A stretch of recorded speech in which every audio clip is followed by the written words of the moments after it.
അപ്പോ കോണിന്റെ curved surface ഏരിയയും ടോട്ടൽ സർഫസ് ഏരിയയാണ് നമ്മൾ എന്ത് ചെയ്യുന്നത്, പഠിക്കാൻ പോകുന്നത്. നമുക്കറിയാം കോണെന്ന് പറഞ്ഞാൽ ഇങ്ങനെ ഇരിക്കുകയല്ലയോ, ഇങ്ങനെ ഇരിക്കുകയല്ലയോ. ഈ കോണിന് ഇത് ചുറ്റിനും അളവുണ്ട്. ഇതിന്റെ അളവ് നമുക്കറിയാം. എന്താ കോണിന്റെ എന്താ കർവ്ഡ് സർഫസ് ഏരിയ എന്താ, എന്താണ് πr/l ആണ്. എന്താണ് πr/l. കോണിന്റെ കർവ്ഡ് സർഫസ് ഏരിയ CSA എന്ന് പറഞ്ഞാൽ എന്താണ്, πr/l ആണ്. ഇതിന് ചുറ്റിനുമുള്ള അളവ് കണ്ടുപിടിക്കണമെങ്കിൽ എന്തെടുക്കണം, πr/l കൊടുക്കുക. R എന്ന് പറഞ്ഞാൽ എന്താ റേഡിയസ്, L എന്ന് പറഞ്ഞാൽ എന്താ സ്ലാന്റ് ആയിട്ട് എടുത്താൽ മതി. ഇനി ടോട്ടൽ സർഫസ് ഏരിയ എന്ന് പറഞ്ഞാലോ എന്താ, ഇതും എന്തൊക്കെയുണ്ട്, സർക്കിളും ഉണ്ട് കോണും കൂടി ചേരുന്നതാണ് എന്തെന്ന് പറയുന്നത് ടോട്ടൽ സർഫസ് ഏരിയ അല്ലേ. അപ്പൊ സർക്കിളിന്റെ എത്രയാണ്, πr² പ്ലസ് പിന്നെ കോണിന്റെ എന്താണ് πr/l. ഇതാണ് ടോട്ടൽ സർഫസ് ഏരിയ. രണ്ടും കൂടി ചേരുമ്പോൾ, സർക്കിളും കോണും കൂടി ചേരുമ്പോൾ എന്താവും total surface area. Radius 12 centimetre. പിന്നെന്താ തന്നിരിക്കുന്നത്, സ്ലാന്റ് ആയിട്ട് തന്നിട്ടുണ്ട്. സ്ലാന്റ് ആയിട്ട് എത്ര തന്നിരിക്കുന്നത്, 25 സെന്റിമീറ്റർ. എളുപ്പമല്ലേ. ചോദിച്ചിരിക്കുന്നത് എന്താ, കർവ്ഡ് സർഫസ് ഏരിയ അല്ലേ. കർവ്ഡ് സർഫസ് ഏരിയ എന്താണ്, πr. ശ്രദ്ധിക്കണേ, πr. പൈ അതേപോലെ കൊടുക്കുന്നു ഇൻറ്റു R എന്ന് പറഞ്ഞാൽ എത്രയാണ് ഉള്ളൂ, ജസ്റ്റ് അതിനകത്തോട് ഇട്ട് കൊടുക്കുന്നേ ഉള്ളൂ. L എന്ന് പറഞ്ഞാൽ എത്ര, 25. ഇത് രണ്ടും കൂടി മൾട്ടിപ്ലിക്കേഷൻ ചെയ്യുക, 25ഉം 12. എത്ര കിട്ടി, 300 എത്ര കിട്ടി, 300 സെന്റിമീറ്റർ സ്ക്വയർ ആണ് ആൻസർ വരുന്നത്. സംഭവം മനസ്സിലായ, ജസ്റ്റ് സിമ്പിൾ ആയിട്ട് കിട്ടുന്നേ ഉള്ളൂ. ചെയ്തു 30 സെന്റിമീറ്റർ. അങ്ങനെയാണെന്നുണ്ടെങ്കിൽ റേഡിയസ് എത്ര ആയിരിക്കും, 15 സെന്റിമീറ്റർ. അതറിയാല്ലേ. പിന്നെന്താന്ന് ഇരിക്കുന്നവര് ഹൈറ്റ് എത്ര ഇരിക്കുന്നു, 40 സെന്റിമീറ്റർ. ഉണ്ടെങ്കില് നമുക്ക് സർഫസ് ഏരിയ കോണിന്റെ ആണ് ചോദിച്ചിരിക്കുന്നത് അല്ലേ. കോണിന്റെ ഇതല്ലേ ചോദിച്ചിട്ടുള്ളത്. കോണിന്റെ എന്താണ്, πr/l ആണ്. R ഉണ്ട്, L ഉണ്ടോ ഇല്ല. L കണ്ടുപിടിച്ചൂടെ. ഹൈറ്റ് എന്ന് പറഞ്ഞ ഏതാ, ഇതാണ് ബേസ് റേഡിയസ്. ഹൈറ്റ് എന്ന് പറഞ്ഞ ഏതാ, ഇവിടുന്ന് ഇങ്ങനെ വരുന്നതാണ് എന്തെന്ന് പറയുന്നത് ഹൈറ്റ്. അപ്പൊ ഇതൊരു ട്രയാങ്കിൾ ആയി മാറിയില്ലേ. നമ്മൾ ആദ്യം പഠിച്ചിട്ടുണ്ട് ഇൻട്രൊഡക്ഷനിൽ. ഇത് ഹൈറ്റ്, ഇത് റേഡിയസ്, ഇതെന്താണ് L. അപ്പൊ L കണ്ടുപിടിക്കണ്ടേ. L കണ്ടുപിടിക്കാനുള്ള ഇക്വേഷൻ എന്താ, √h² പ്ലസ് r². h എന്ന് പറഞ്ഞാൽ എത്രയാണ്, 40² 40ന്റെ സ്ക്വയർ പ്ലസ് r എന്ന് പറഞ്ഞാൽ എത്രയാണ്, 15ന്റെ സ്ക്വയർ. 40ന്റെ സ്ക്വയർ എന്ന് പറഞ്ഞാൽ എത്രയാ, 16 അല്ലേ. 16 വരുന്നത് 2 0 1600. 15ന്റെ എത്രയാ, 225. അപ്പൊ മൊത്തം എത്ര കിട്ടും, 1825. 1825 എന്തെടുത്താ മതി, എൽസി എടുത്തൂടെ. 1825 5 കൊണ്ട്, അവസാനം 5 ആയതുകൊണ്ട് 5 കൊണ്ട് എടുത്തൂടെ. എത്ര കിട്ടും, 365. അടുത്ത എത്ര കിട്ടും, എത്ര കിട്ടും,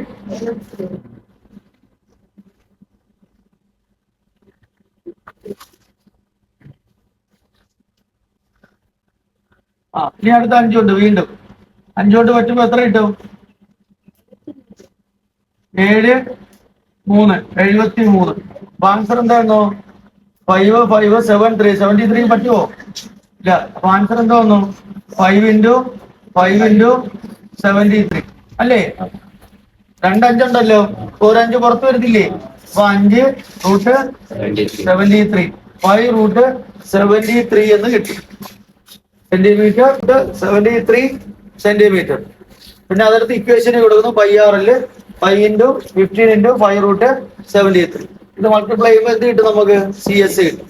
ചെയ്യാലോ.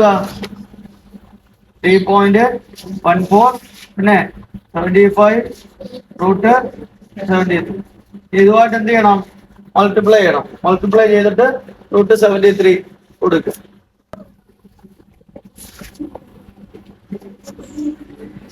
കർവ്ഡ് സർഫസ് ഏരിയ ചോദിച്ചാൽ ഇതാണ് ആൻസർ കിട്ടുക കേട്ടോ. ടോട്ടൽ സർഫസ് ഏരിയ ചോദിച്ചാൽ പൈ ഇൻറ്റു ആർ എന്ന് പറഞ്ഞാൽ എത്രയാ? 15. 15ന്റെ സ്ക്വയർ പ്ലസ് പൈ ആർ അല്ലേ നമുക്ക് കിട്ടിയ എത്രയായിരുന്നു? 5.50. ഇവിടെ 225 കിട്ടും അല്ലേ? 15ന്റെ സ്ക്വയർ എത്ര കിട്ടും? 225 പൈ പ്ലസ് 235.50. ഇത് രണ്ടും കൂടി ആഡ് ചെയ്യുമ്പോൾ നമുക്ക് എന്ത് കിട്ടും? ആൻസർ കിട്ടും. പൈയുടെ വാല്യൂ. ഈ പൈയുടെ ഇവിടെ എന്ത് ചെയ്യണം? പൈയുടെ വാല്യൂ എടുക്കണം. 225 ഇൻറ്റു 3.14 235.50. √73 ഉണ്ട് അല്ലേ? √73. ഇതെടുത്ത് മൾട്ടിപ്ലൈ ചെയ്യുക. ഇതിനകത്തോട്ട് എന്ത് ചെയ്യുക? ആഡ് ചെയ്തെടുക്കുമ്പോ ഇവിടുത്തെ ആൻസർ ആവും. ടോട്ടൽ സർഫസ് ഏരിയ നിങ്ങൾക്ക് കിട്ടും. വന്നിട്ടുണ്ട് എത്രയാ? 10 സെന്റിമീറ്റർ ആണ്. പിന്നെ തന്നിരിക്കുന്നത് എന്താ? Height 12 centimetre. അപ്പം ഡയമീറ്റർ 10 ആണെങ്കിൽ റേഡിയസ് എത്ര വരും? 5. ഹൈറ്റ് എത്ര തന്നിരിക്കുന്നത്? 12 സെന്റിമീറ്റർ. ഒരു കോണിക്കൽ ഫയർ വർക്ക് ചെയ്യാൻ പോവാ. ഒരു കോണായിട്ടുള്ള ഒരു പടക്കം കേട്ടാ. പൂത്തിരി എത്തിയത്തില്ലേ? എങ്ങനെ ഇരിക്കുന്ന? കോണ് പോലല്ലേ ഇരിക്കുന്നേ അല്ലേ? അത് ചെയ്യാനായിട്ട് പോവുക. ഡയമീറ്റർ 10 ആണ്. അപ്പോ റേഡിയസ് എത്ര വരും? 5 വരും. മൊത്തം 10. അപ്പൊ റേഡിയസ് എത്ര വരും? 5. ഹൈറ്റ് എത്ര പറഞ്ഞിരിക്കുന്നത്? 12 സെന്റിമീറ്റർ ഹൈറ്റ് അതിന്റെ. എന്നിട്ട് പറഞ്ഞിരിക്കുന്നത് എന്താ? 10,000 such fire workers are to be wrapped in a colour paper. Colour paper വെച്ച് എത്ര ഉണ്ടാകണം? 10,000. അങ്ങനെയാണെങ്കിൽ the price of the colour paper is 2 rupees per square metre. Per square മീറ്ററിന് എത്ര രൂപ വെച്ചാ? 2 രൂപ വെച്ച്. അങ്ങനെയാണെങ്കിൽ what is the total cost? അപ്പൊ ടോട്ടൽ കോസ്റ്റ് ആണ്. ഇതേപോലെ ഒരു വർക്ക് നമ്മൾ സ്ക്വയർ പിരമിഡ് ചെയ്ത് അപ്പൊ മൊത്തത്തിലുള്ള അളവ് എടുക്കണ്ടേ? ഇത് 1 സ്ക്വയർ മീറ്ററിന്റെ അളവാ പറഞ്ഞു. അപ്പൊ മൊത്തത്തിൽ 10,000 നമുക്ക് എന്ത് ചെയ്യണം? സ്ക്വയർ മീറ്റർ 10,000 വർക്ക് 10,000 എണ്ണമാണ് ചെയ്യേണ്ടത്. 10,000 എണ്ണം ചെയ്യണം ഇതേപോലുള്ള. അതിനുള്ള കളർ പേപ്പർ സ്ക്വയർ മീറ്റർ എത്ര രൂപ വെച്ച്? 2 രൂപ വെച്ച്. അങ്ങനെയാണെങ്കിൽ മൊത്തത്തിലുള്ള അളവ് ആദ്യം എടുക്കണ്ടേ മക്കളെ? സ്റ്റാൻഡേർഡ് കാണണ്ടേ? എന്തോ ഇക്വേഷൻ നിങ്ങൾ പറയല്ലേ? അവര് പറയട്ടെ. Square plus R square. H എന്ന് പറഞ്ഞാൽ എത്ര? 12ന്റെ സ്ക്വയർ പ്ലസ് ആർ എന്ന് പറഞ്ഞാൽ എത്ര? 5ന്റെ സ്ക്വയർ ഈക്വൽ ടു 44 25. അപ്പൊ എത്ര കിട്ടി? 160ന്റെ റൂട്ട് എത്ര? 13 സെന്റിമീറ്റർ. ഇനി എന്ത് കാണണം നമുക്ക്? ടോട്ടൽ സർഫസ് ഏരിയ കണ്ടൂടെ? ടോട്ടൽ സർഫസ് ഏരിയ എന്താ equation? Pi R square. Pi into R എന്ന് പറഞ്ഞാൽ 5ന്റെ സ്ക്വയർ. ഇവിടെ എന്താ വരിക? 25 പൈ പ്ലസ് 13 ഇൻറ്റു 5 എത്ര വരും? 65 പൈ. അപ്പൊ 25 പൈ. അപ്പുറത്തെ പൈ ഉണ്ട് ഇപ്പുറത്തും പൈ ഉള്ളതുകൊണ്ട് കൂട്ടാം. ആഡ് ചെയ്യാം നമുക്ക്. ഇല്ലാന്നുണ്ടെങ്കിൽ എന്ത് ചെയ്യാൻ പറ്റത്തില്ലായിരുന്നു? ആഡ് ചെയ്യാൻ പറ്റത്തില്ലായിരുന്നു. മൾട്ടിപ്ലിക്കേഷൻ ചെയ്തിട്ടേ എന്ത് ചെയ്യാൻ പറ്റത്തുള്ളൂ? കണ്ടുപിടിക്കാൻ പറ്റുകയുള്ളൂ. പക്ഷെ ഇവിടെയും പൈ ഉണ്ട് അപ്പുറത്തും പൈ ഉള്ളത് കൊണ്ട് നമുക്ക് എന്ത് ചെയ്യാം? ആഡ് ചെയ്യാം. അപ്പൊ 65 25 എത്ര വരും? 90 പൈ. എത്ര വരും? ക്ലിയർ ആയോ? 90 പൈ കിട്ടി. നമുക്ക് എന്ത് കിട്ടി? 90 പൈ. TS 90 പൈ കിട്ടി. ഇനി ഇതാണ് ടോട്ടൽ സർഫസ് ഏരിയ. ഈ കോണിന്റെ മൊത്തം സർഫസ് ഏരിയ എത്രയാണ്? 90 പൈ. ഇത് ക്ലിയർ അല്ലേ? ഇനി നമുക്ക് കാണുന്നുള്ള എന്താ? അതേപോലെ എത്ര എണ്ണം ഉണ്ട്? 10,000 എണ്ണം. എത്ര എണ്ണം ഉണ്ട്? 10,000 ഫയർ വർക്സ് അല്ലേ? അപ്പൊ എന്ത് വരും? 90 പൈ ഇൻറ്റു 10,000. അപ്പൊ ആൻസർ എന്താ വരും? ഇവിടുന്ന് ഒരു 0, ഇവിടുന്ന് 4 0. അപ്പൊ മൊത്തം എത്ര വരും? 5 0. 9 lakh പൈ ആണ് വരും. അല്ല എത്ര വരും? 9 lakh. 10,000 ഫയർ വർക്സ് അല്ലേ? സെന്റിമീറ്റർ അല്ലേ കിട്ടിയ? അല്ലയോടെ. ഇനി അതിന് നമുക്ക് എന്തിലോട്ട് മാറണം? മീറ്റർ സ്ക്വയറിലോട്ട് മാറണം. മാറ്റണ്ടേ? നമ്മളെ സ്ക്വയർ പിരമിഡിനകത്ത് പറഞ്ഞിട്ടുണ്ട് മീറ്റർ സ്ക്വയറിനെ വിശദമായി പറഞ്ഞിട്ടുണ്ട്. അത് കണ്ടു നോക്കണം. അപ്പൊ എന്തുകൊണ്ട് ഡിവിഷൻ നടത്തണം ഇതിനെ? 10,000 കൊണ്ട്. എന്തുകൊണ്ട്? 10,000 കൊണ്ട് ഡിവിഷൻ നടത്തുമ്പോൾ നമുക്ക് എന്ത് കിട്ടും? മീറ്റർ സ്ക്വയറിലോട്ട് 4 0 ഇല്ലേ? ഇവിടുത്തെ 4 വെട്ടിപ്പോയി. അപ്പൊ ആൻസർ എന്താ വരും? 90/m² വരും. ചെയ്തത് കണ്ട? അപ്പൊ ഇതിനെ ഇൻറ്റു ചെയ്യുമ്പോ എന്താ കിട്ടും? 9 × 3.14. അപ്പൊ ആൻസർ എത്ര കിട്ടി?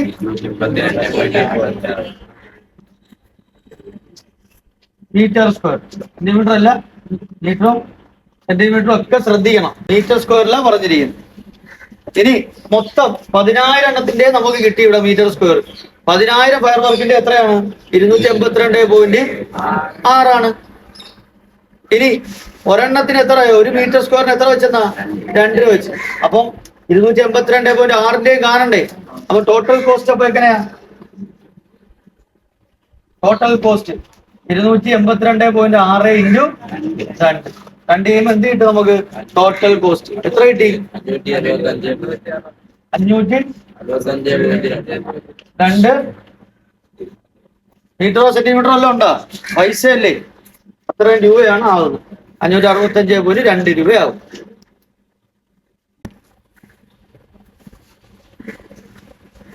പിന്നെ സെമി സർക്കിൾ അല്ലേ? ഒരു സെമി സർക്കിളിനെ മടക്കി നമ്മൾ എന്തുണ്ടാകുന്നു? കോണുണ്ടാകും ആണല്ലോ. അങ്ങനെയാണെന്നുണ്ടെങ്കിൽ ഇതിന്റെ എന്താ പറഞ്ഞിരിക്കുന്നത്? Prove that a cone made by rolling up of a semicircle, the area of the curved surface area twice the base area. അങ്ങനെയാണെങ്കിൽ area of the curved surface area എന്ന് പറയുന്നത് അതിന്റെ ബേസ് ഏരിയക്ക് എന്താണെന്ന്? ഇരട്ടിയാണെന്ന് പ്രൂവ് ചെയ്യണം. ഇതാണ് ക്വസ്റ്റ്യൻ. സെമി സർക്കിൾ ഉണ്ട്. Semi സർക്കിളിന്റെ angle എത്രയാ? 180. അറിയാലോ. അപ്പൊ നമ്മൾ നേരത്തെ പഠിച്ചൊരു ഇക്വേഷൻ എന്താണ്? x/360 = (r/big R) അല്ലേ? ഇവിടുത്തെ x എത്രയാ? 180. Very good. By 360 small R. Small R എന്താ? സ്മാൾ ആർ എന്ന് പറഞ്ഞാ കോണിന്റെ. ബിഗ് ആർ എന്ന് പറഞ്ഞാലോ സെമി സർക്കിൾ അല്ലേ? ഇവിടെ കട്ട് ചെയ്യുമ്പോൾ എന്ത് കിട്ടും? 0 0 18 ഒരു പ്രാവശ്യം, 36 2 പ്രാവശ്യം.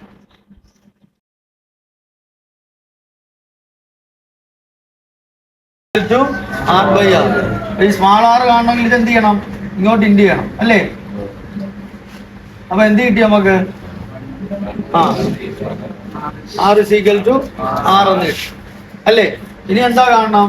Curved surface area. Curve surface area case എന്താ? 5 × R × L അല്ലേ? 5 × R എന്ന് പറഞ്ഞാൽ എത്രയാ? C = R. എല്ലിന് ഒരു 6 കൊടുത്തൂടെ? അപ്പൊ ആൻസർ എന്താ വരും ഇവിടെ?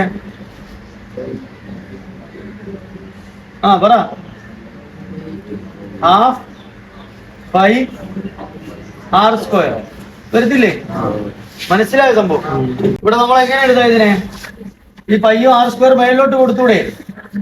ഇൻറ്റു ചെയ്യുമ്പോ 2 താഴെയല്ലേ? മേളിലോട്ട് ഇൻറ്റു ചെയ്യുമ്പോ എന്ത് വരും? πr²/2 എന്ന് എഴുതാം. എഴുതിക്കൂടെ? അവരുടെ മുകളിലുള്ളതിന് ഇൻറ്റു ചെയ്തൂടെ? അപ്പൊ ഇവിടെ എങ്ങനെ എഴുതാം? r/2 = R എന്ന് എഴുതാം. എഴുതിക്കൂടെ?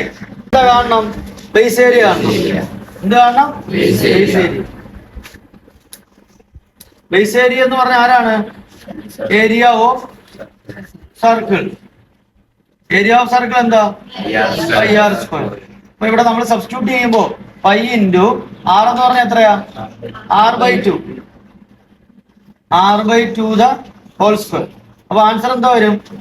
π × R ന്റെ സ്ക്വയർ എന്താ? R² / 2 ന്റെ സ്ക്വയർ എന്താ? 4. അപ്പൊ സിമ്പിൾ അല്ലേ? ഇപ്പൊ നോക്കിയേ, πr²/4 കിട്ടി. ഏത്? Base area. Curved surface area എന്താ കിട്ടി? πr²/2.